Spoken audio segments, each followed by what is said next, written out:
مزيدا، فأتاك من المؤمن عفو وأفاض من نعم عليك مزيدا.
أيها المسلمون، إن هذا الكافر نقفور نقض العهد مرتين. تمسكوا بالإيمان ولا تهنوا. الله أكبر. الله أكبر. الله أكبر. فإما طريق إلى النصر وإما طريق إلى الجنة.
قلقة على أبي. وهل أبوك من يقلق عليه؟ هو يعرف كيف يدير حروبه وكيف ينتصر. تعال يا ولدي، اجلس. احرص على أن تكون مثل أبيك أيها الأمين. سأكون مثل أبي وكما ترغبين يا أماه. بارك الله فيك يا ولدي.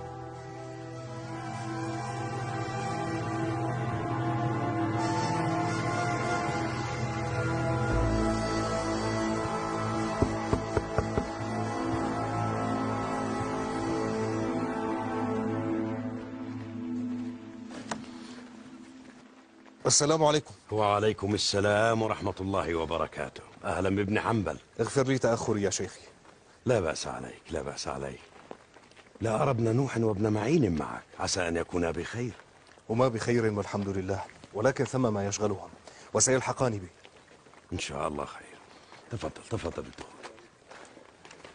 السلام عليكم. وعليكم السلام ورحمة الله.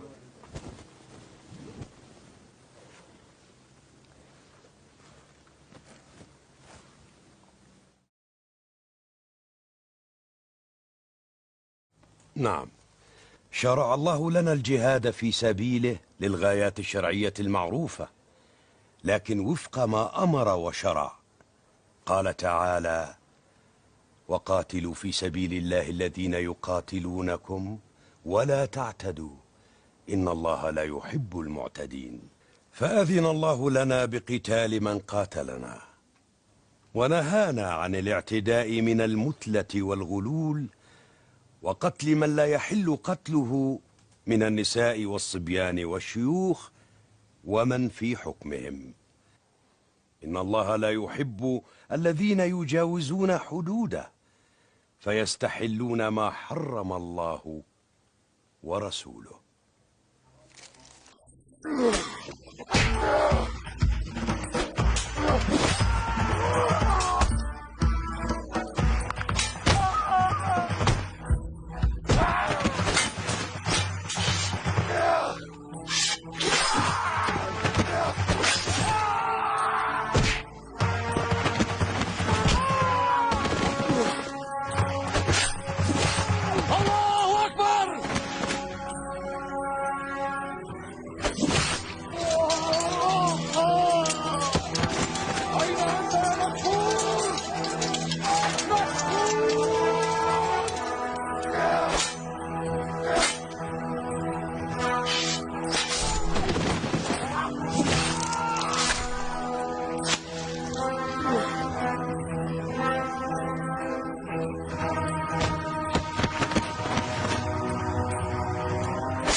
بعد أن غادرتني تذكرت أمرا مهما فقلت لا بد أن أقوله لك. الحمد لله، لقد توقعت عودتك. تفضل تفضل، قل إني أسمعك. جاريتنا رغد، الفتاة التي تحدثنا عنها آنفا، لقد كانت تنتابها نوبات من الجنون فتظن نفسها فتاة حرة وتدعى فوز، لكنها سرعان ما كانت تعود إلى رشدها وتتذكر اسمها الحقيقي. ألا تعرف من أي مدينة هي؟ لا أعرف. لقد كانت قليلة الكلام كثيرة الوجوه، لكنها كانت متمردة، لذلك فكرنا أنا وزوجي ببيعها والتخلص منها. ولمن بعتموها؟ لرجل يدعى شفيع، هو حارس من حراس أمير المؤمنين هارون الرشيد. السلام عليكم. ألا تعرف أين يسكن شفيع هذا؟ ما أعرفه قلته لك لأني رأيتك مهتما لأمرها، رغم أني متأكد أنها فتاة أخرى. جزاك الله خيرا. السلام عليكم. وعليكم السلام. فوز، لابد أن أجدها، لابد أن أجدها.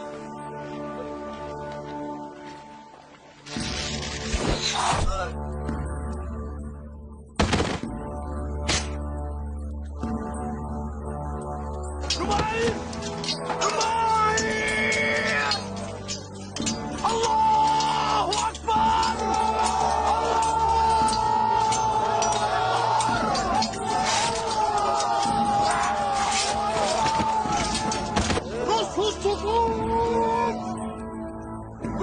الصفوف.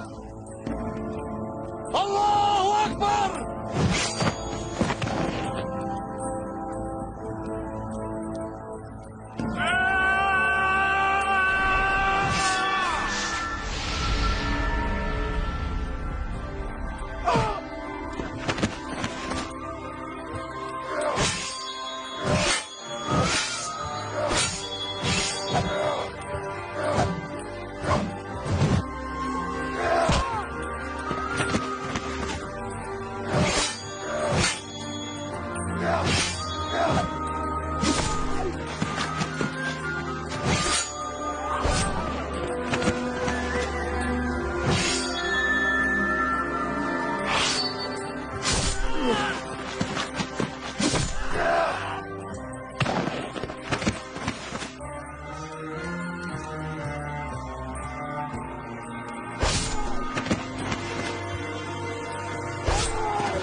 لا أدري لما يحدثني قلبي أن هذه الجارية هي أخت شاهناز. هل أخبر شاهناز بما عرفت؟ لا يجب أن تعرف شيئا. لن أجعلها تتعلق بأمل سببه ليس بيدي.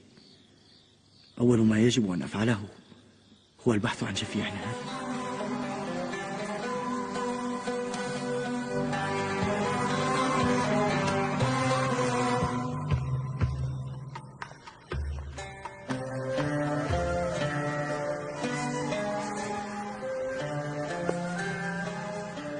رافقتكم السلامة.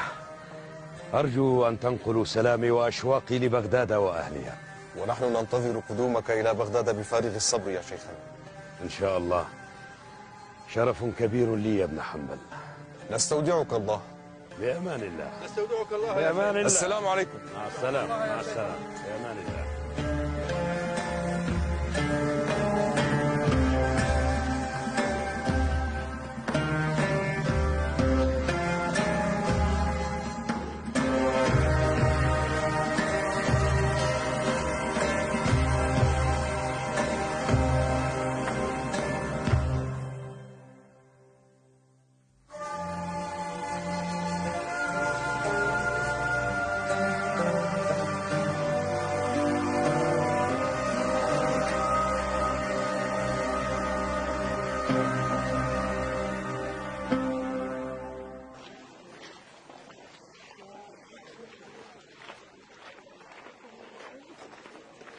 هل من أخبار جديدة يا أبا سرحان؟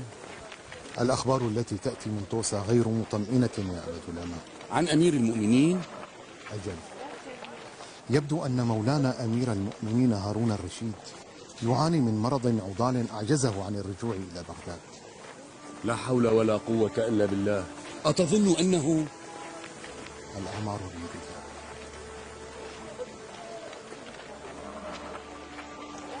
يا بهلول، ماذا تريد؟ ألا تراني على عجلة من أمري؟ وماذا وراءك؟ ذاهب إلى المقبرة. سأخبر الموتى أن ضيفا كريما سيزورهم عما قريب. ويحك، ماذا تقصد؟ كل إلينا راجعون. كل إلينا راجعون. أي طائر شؤم أنت؟ فإنه ملاقيكم. إنه ملاقيكم، فلما تفرون؟ فإنه ملاقيكم. إنه ملاقيكم، فلما تفرون؟ فلما تفرون؟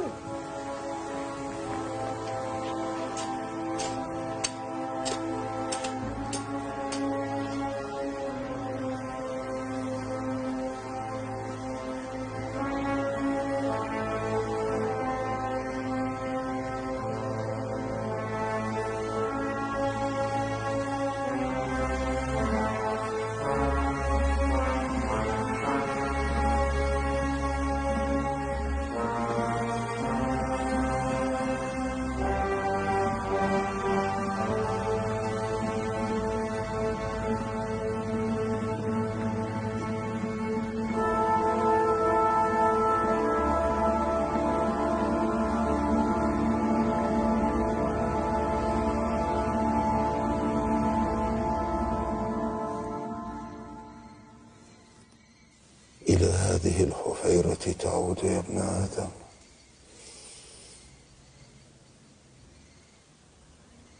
إلى التراب تعود. إنا لله وإنا إليه لراجعون.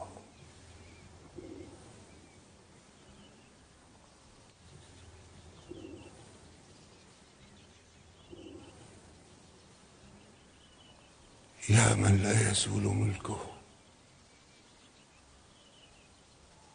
ارحم من زال ملكه.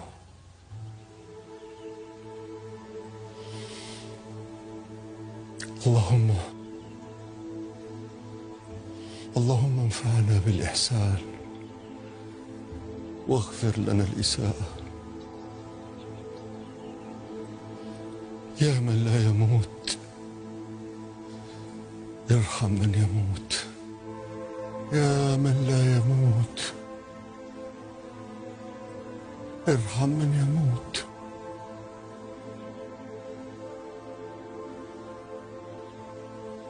فداك نفسي يا أمير المؤمنين. أخائف على مولاك يا أبا العباس؟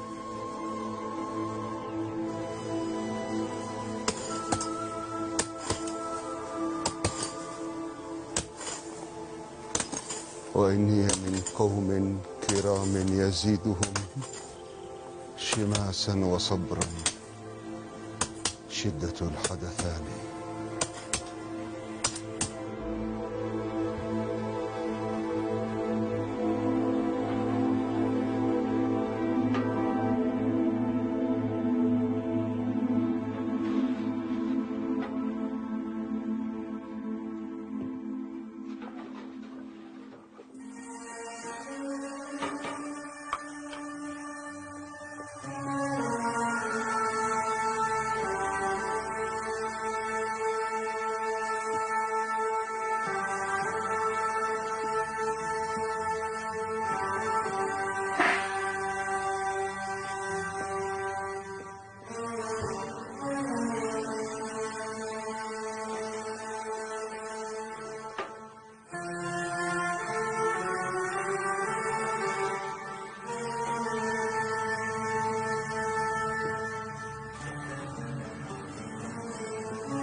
ما لبال أم أحمد اليوم عنا مجهول.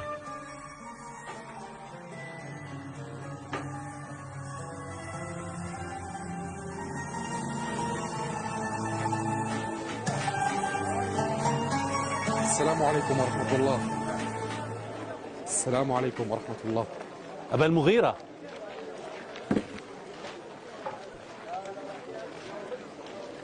السلام عليكم ورحمة الله وبركاته. وعليك سلام الله يا ابن أبي دؤاد. إن لم يخني ظني إنه أمر خطير يشغل بال الأمهات، وأنا في شوق إلى سماعه. لا تنقصك الفطنة يا ولدي، فتاة على خلق ودين، غاية في الحسن والجمال. ثم ماذا يا أمه؟ فكرت أن أخطبها لك.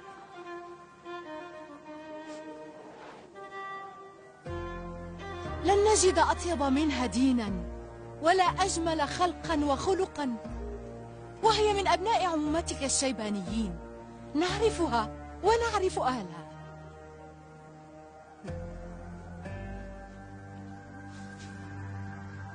متى ترى أن نكلم أهلها؟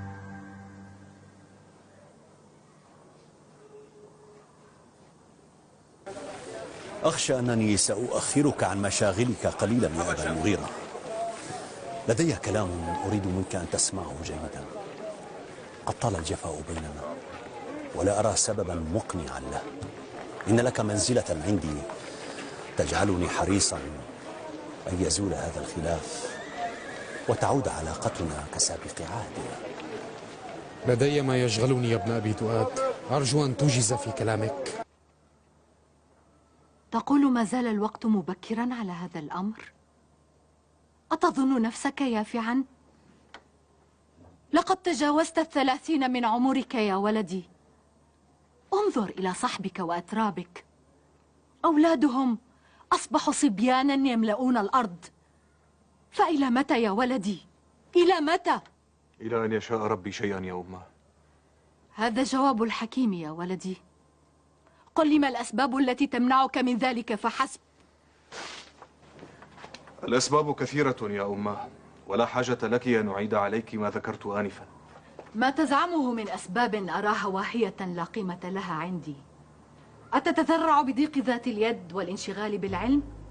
إنها سنة الحكماء والصالحين يا ولدي. ثم لن أخطب لك بنت السلطان، بل فتاة لا تغيب عنها معيشتنا ولا تخفى عنها حالنا.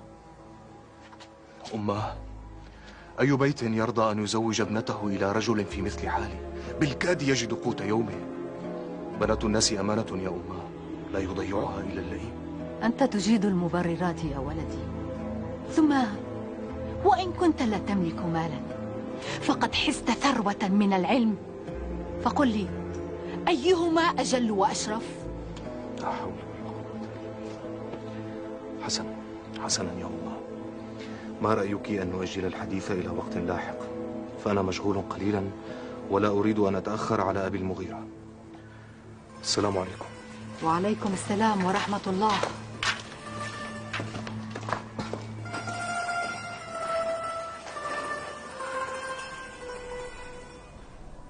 من وقف في وجه الملاحدة الكافرين ومن تصدى للزنادقة المارقين أليسوا هم المعتزلة؟ ألم تكن لهم سابقة الفضل بالدفاع عن الإسلام وأهله؟ ألم يتفرق أتباع شيخنا واصل بن عطاء رحمه الله في الأمصار الإسلامية ردين على أهل الأهواء والضلالات؟ ما لا تعلمونه أو تغفلون عنه أن أهل الكفر لا يرتدعون إلا بإحدى اثنتين: إما سيف صارم أو لسان حاسم.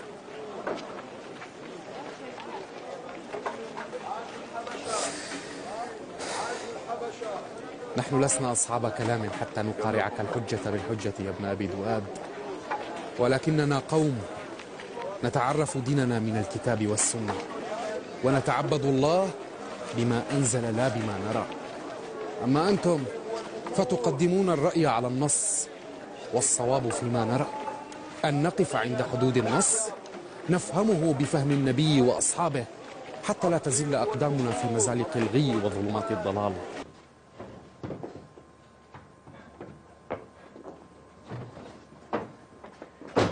تأخر زوجي الحبيب كثيرا، فأين كان؟ ألا يعلم أنه بقي من الوقت القليل وتصل أختي شيناز وزوجها وهو غير موجود؟ ما طلبته يا زوج شفيع لا يكفيه يوم كامل حتى أجلبه لك، فلم أترك دكانا في سوق ولا حانوتا في زاوية إلا ودخلته، ثم جئتك على عجل، فلما العتاب يا زوجي؟ ومن لي غير زوجي أعاتبه؟ ثم إنك تعرف أني لا أصبر على فراقك يا شفيع. منذ وجدت أختي شاهناز قطعت وعدا أن أعوضها ونفسي عن سنين الفراق والعذاب. يا زوج شفيع، ها أنت تضيعين الوقت، وإذا تأخرت يقع اللوم علي. صدقت، يكفينا ما ضاع من الوقت. سأبدأ أنا بتحضير الطعام، ريثما تستبدل ملابسك لاستقبال الضيوف.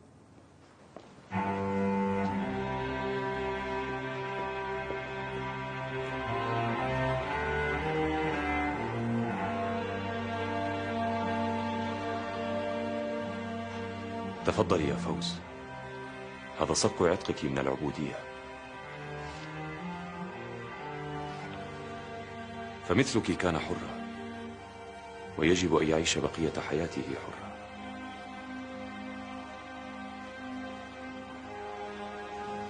بعد أن عرفنا ما حل بك من ظلم على يد من لا تعرف الرحمة طريقا إلى قلوبهم، لا يمكن أن نقبل أن تبقي جارية.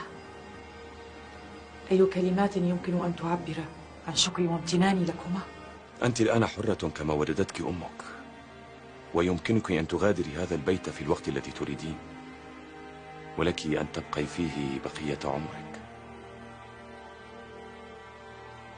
أعرفك فتاة ذكية وجميلة، أخي يطلبك للزواج، فما تقولين؟ أتقبل الحرة الآن أو؟ مع أنك إن قبلت سيكون يوما من أجمل أيام عمري، وإن لم تقبلي أوافق، ولكن بشرط. إني أسمعك. أن تساعدني في البحث عن أهلي وأختي. وأنا موافق.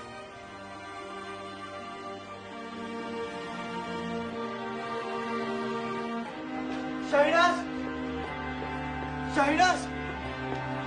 شاهيناز! شاهيناز! لقد وجدت أختك فوز.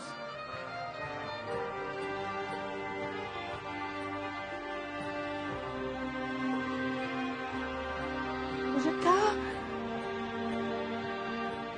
حقا ما تقول؟ وجدتها؟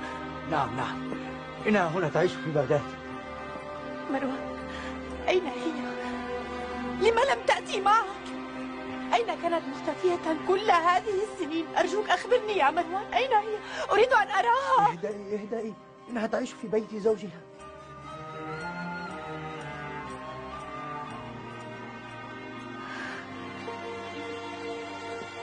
هل تزوجت أيضا؟ نعم، لقد تزوجت من أحد حراس الخليفة. لا أصدق ما تقول يا مروان، أريد أن أراها، أرجوك خذني إليها. سأخذك.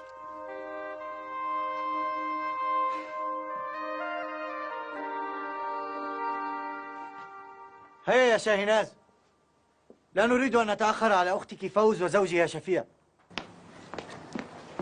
ها قد انتهيت، هيا بنا. حين نذهب إلى أختك فوز أرى في عينيك سعادة لا أراها في أوقات أخرى، حتى أنني كدت أغار منها. وكيف لا أكون سعيدة وهي كل من تبقى لي من أهلي بعد وفاة أمي وأبي؟ لم يبق لي في هذه الدنيا إلا فوز. وأنا يا شاهيناز، أليس لي مكان في قلبك؟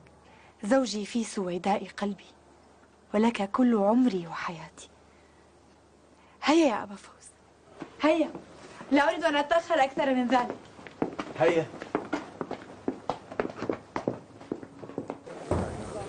أبا عبد الله،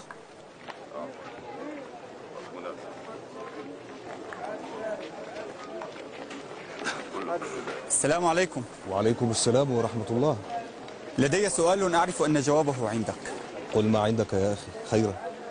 لحقت بصلاة الجماعة وكان الإمام راكعا فكبرت راكعا، فهل تعوضني التكبيرة التي ركعت بها عن تكبيرة الافتتاح؟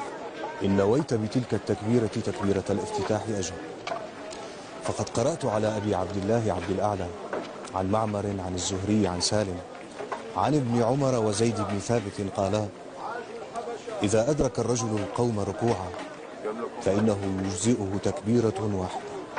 جزاك الله خيرا يا أبا عبد الله. أستودعك الله يا أبا الوليد. السلام عليكم. وعليكم السلام. هذا تحامل ما بعده تحامل يا أبا المغيرة. هل هذا هو الحق الذي يقرع المعتزلة وأشياعهم؟ فهم حين يضربون عن نصوص كتاب الله وسنة رسوله صلى الله عليه وسلم صفحا أبا المغيرة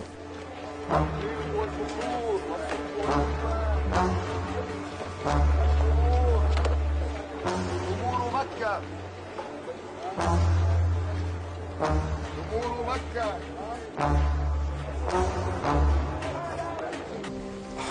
لم أتمالك نفسي يا أبا عبد الله من الرد على ابن أبي دؤاد وأنا أسمعه يقول ما يقول.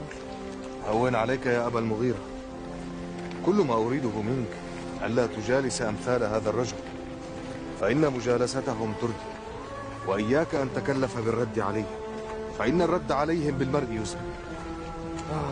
استغفر الله العلي العظيم. اللهم عافنا من الضلال وأهله. اللهم آمين.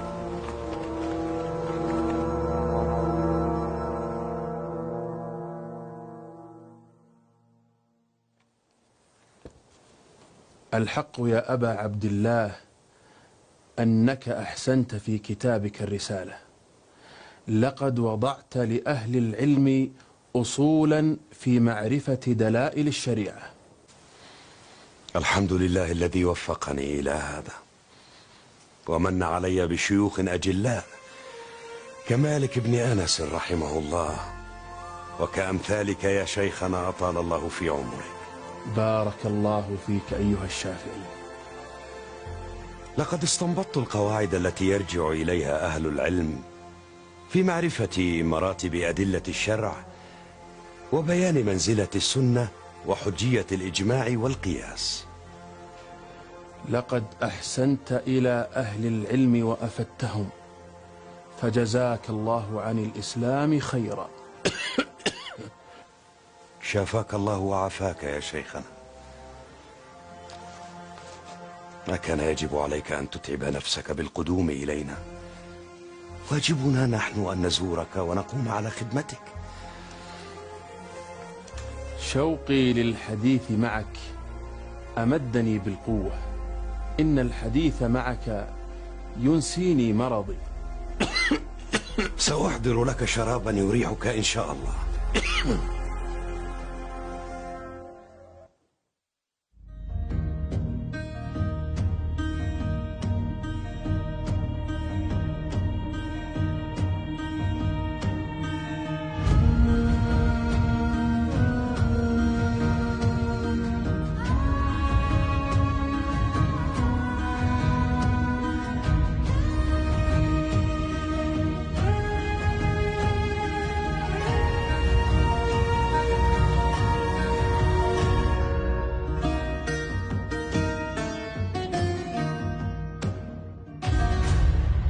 حدثي بغداد عن ذكرى إمام المسلمين رابع الأقمار في مشكاة خير المرسلين. حدثي بغداد عن ذكرى إمام المسلمين الأقمار في مشكاة خير المرسلين. وأعيدنا ظنونا نحو قصد المحتدين. أحمد حامي حمى الإسلام والحسن الحصين. حدثينا عن فتى شيبان بالعزم المتين يعبر الأمصار في توطن إلى الحق المبين. حدثينا عن فتى شيبان بالعزم المتين يعبر الأمصار في توطن إلى الحق المبين.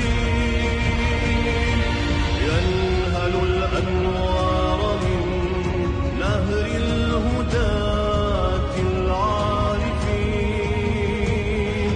صالحا بالحق في وجه الطغاة الجائرين.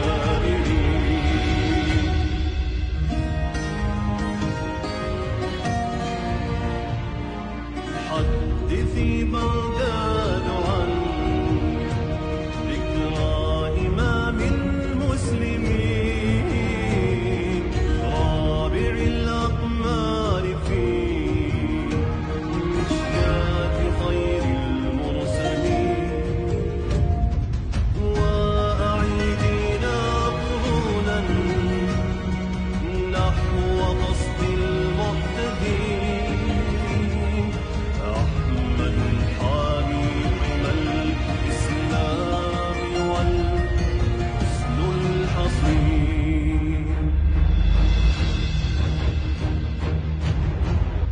لم تزل ذكراه نبضا في قلوب العالمين. لم يزل يصفو